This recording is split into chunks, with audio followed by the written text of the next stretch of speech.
William Ruto and Raila Odinga, of course, have combined efforts to ensure that they are going to counter any form of competition they are going to encounter in 2027. And what have they done? They have actually come up with tribal kingpins whom they are going to use to ensure that they have gotten support from these respective regions. And today here, I want to highlight two regions that we have to ensure, or rather the opponents of William Ruto have to ensure that at least they have taken into account for them to destabilize William Ruto completely, because these are going to act as swinging votes and the regional leaders are going to play a key role, and therefore they must have somebody who's going to take on the regional kingpins of these regions. Before I take you through that, kindly if this is the first time watching our videos, please make sure that you subscribe, like and comment, because that is the best support you can always give this channel. For those who keep supporting the channel, I want to thank you so much. My number is always there. Come through anytime that you can. Now let me proceed. What are these two regions that William Ruto is eyeing, and of course Kalonzo Musyoka and any other political aspirant that is coming in Kenya to compete for president in this country? That is the Western region and the Coast region. Now, first of all, let me remind you of some of the things that happened in 2022 general elections. William Ruto knew very well that the coast, despite being an Azimio, Raila Odinga backyard because of Joe and the rest of the coastal team, he needed also to get votes from there. As a result, we had a tactic that was used by IBC where they postponed the gubernatorial seats. And actually, that generally reduced the turnout of voters in the coast region. People were to come out to vote for their gubernatorial aspirant. They were forced to stay home, some of them, and actually some of them were demoralized, and as a result the turnout was not the way it was expected. Now the reason as to why this was a target place, because after William Ruto had done his mathematics in all other parts of the country, and he was sure that here and there is going to get a certain percentage, at least an approximate percentage of votes, he knew at the cost Raila is going to beat him. So what he did, he ensured that at least if they are going to win the gubernatorial seat, he gets the presidency, at least a significant percentage of votes. And of course he did, almost 40% plus. Now what did he do? They postponed the elections, simply to reduce the voter turnout at the coast.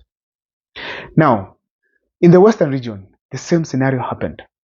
Not any other county, Kakamega County. It's one of the most endowed counties in terms of there's a voting bloc in the Western region. Actually, it drives the voting patterns of the Western region. So therefore, William Ruto with Chebukati as well, they ensured that they have destabilized the Western region by ensuring that they have postponed the Kakamega votes and the Kakamega gubernatorial seat election. And what happened generally is that the votes that were supposed to come from Kakamega reduced significantly, especially the presidential ones as far as they are concerned. If you see very well, William Ruto beat Raila Odinga by about 250,000 votes. If there was proper mobilization and that things remained constant, the gubernatorial seat of Kakamega was supposed to be there, and that one of the coastal region, then that means that Raila Odinga could have voted the 250,000+ votes from these two regions alone. Those two counties, Mombasa and Kakamega. Mombasa and Kakamega. Now, William Ruto was not ignorant when he decided to play that game with Chebukati. I am saying Chebukati here because there was nothing that could have made such kind of postponement of elections to happen, because everything is always verified before it is packed. So we know very well that was a game that was well played. But now it was played and it worked. So let's go now to the 2027 general election. The two regions, that's the coastal and the western region, are still going to play a key role when it comes to the voting blocks, or even as far as the election of the presidency in the country is concerned. Why am I saying so? Now let's do this. When William Ruto dumped Mount Kenya region, he's very sure he's not going to get a significant amount of votes from the mountain region. That one is clear and done. And actually the mountain will be much more united than before, because if you look at Kindiki, he's weak, cannot bring the votes from there. And actually if you look at how Kindiki came in, it won't be ceremonial for him to be given support that Rigathi Gachagua could have received. So generally, we know very well that the mountain will be united. There will be no east and west. Based on what we saw in Embu, and based on what people are saying on the ground, there's no east and west. And actually, the people of east could not even want to isolate themselves from the rest of the mountain region. So basically, it will be a block. And most of them are going to vote against William Ruto come 2027, unless miracles happen. Now, so after William Ruto dumped Western region, Central region, his eyes are on the Odinga support. And the Odinga support is majorly in the coastal, also in Western, and of course in Nyanza. Now, in Luo Nyanza,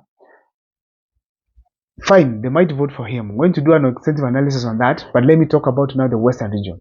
The Western region right now, as we speak, for William Ruto to be beaten, it has to be destabilized as well.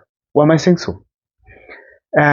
If they vote as a bloc, because they already have all the kingpins of the Western region except Natembeya, unless they also win Natembeya, if they vote as a bloc, probably they are going to give William Ruto a starting point that is quite strong, okay, in relation to what he received from the Monte region, which means that you can get actually Nyanza combined with, of course, Western. If they vote very well, you'll get a very strong base to start with.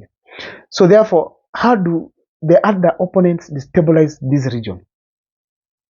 Now, first of all, according to my analysis, it is that if Okia Omtata stands for presidency, as he says, that means already Western region has been destabilized. How do I mean by that? Okia Omtata represents fairness, justice, and a fighter in this country. And there are people who believe that he's doing a very good job, particularly the middle class, even those who are the low class, and many other people, even in the top class, those who believe that Okia Omtata can perform. We believe that he has been fighting for this country for quite some time. And I'm very sure he's going to get support across most of the groups that we have in the country. So as we speak today, if Okia Omtata stands for presidency, we have to be rest assured that despite being called a poor man, basically, he's going to get a significant amount of votes. Because when he went for the senatorial seat in a place called Busia County, he faced people like former Attorney General Amos Wako, people who are endowed with cash, who are wealthy, could have won with money, but still Okia Omtata managed to beat them because of the way he was selling his agenda on the ground. So that's basically very clear that you're going to have Okia Omtata get a significant percentage amount of votes from the Western region. And that means William Ruto has already been destabilized in the Western region. And the overall result that he expected as a result of dumping the mountain is completely disappointing. Now, another thing, Eugene Wamalwa is likely to become the Kalonzo Musyoka's running mate. If Kalonzo Musyoka sticks with that poor decision, I call it poor deliberately, that means Eugene Wamalwa is going to be the running mate. And if he's the running mate, probably there's also a chunk of votes that is going to come from Eugene's side, especially Bungoma where he comes from. But I strongly believe that he's not going to get a significant amount of votes. But at least he also draws some attention towards Kalonzo's side, and that means the votes of the Western Bloc have been done what? Have been reduced.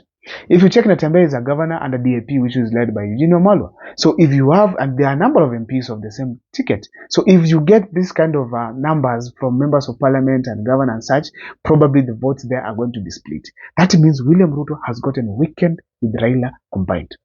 Now, going to the coast, what should happen there?